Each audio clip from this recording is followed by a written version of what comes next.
Beacon dropped his skateboard onto the cracked New York City sidewalk and pushed off.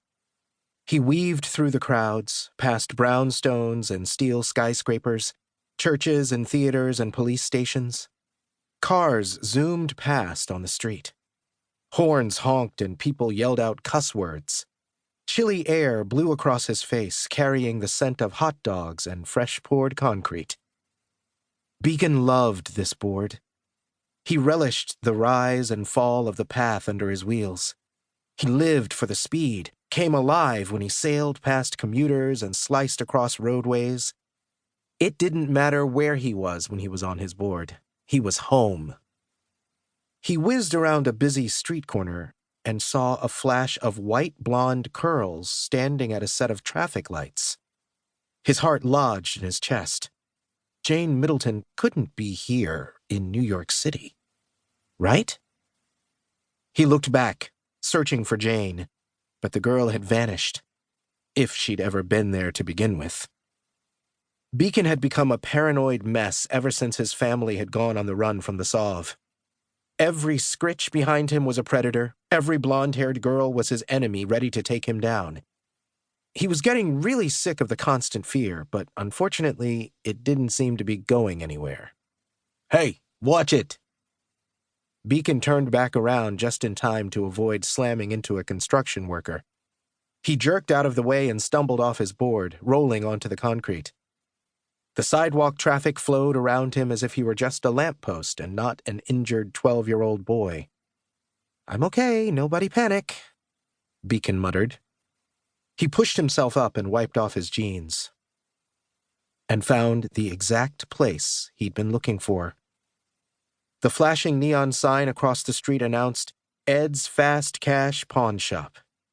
There were about $8 symbols on the sign, which was what propelled Beacon to pick up his board and cross the street, even though his stomach felt like it was filled with slippery eels.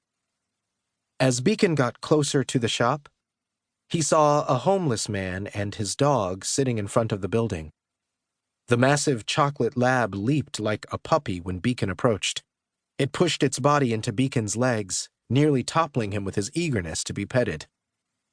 Beacon obliged, laughing as the dog's tail spun like a windmill. "Cute dog! What's his name?" Beacon asked. The man looked up from under the dark hood he wore low over his face. Beacon suppressed a gasp.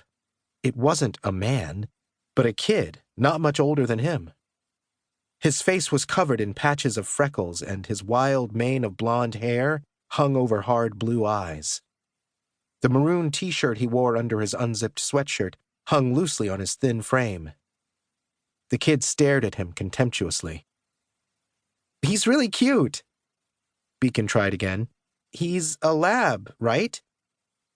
The boy said nothing. "Good talk," Beacon muttered.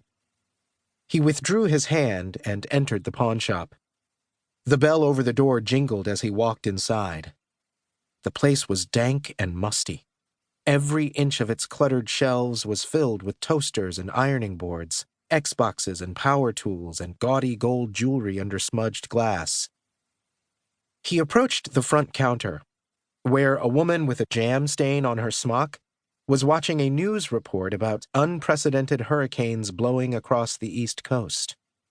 Beacon pushed down the panic he always felt anytime he accidentally caught one of these news reports and cleared his throat. The woman sighed heavily and looked over at him. Hi, I'm here to sell this." Beacon hefted his skateboard. He felt his throat get tight, and he swallowed hard. He couldn't be a baby about this.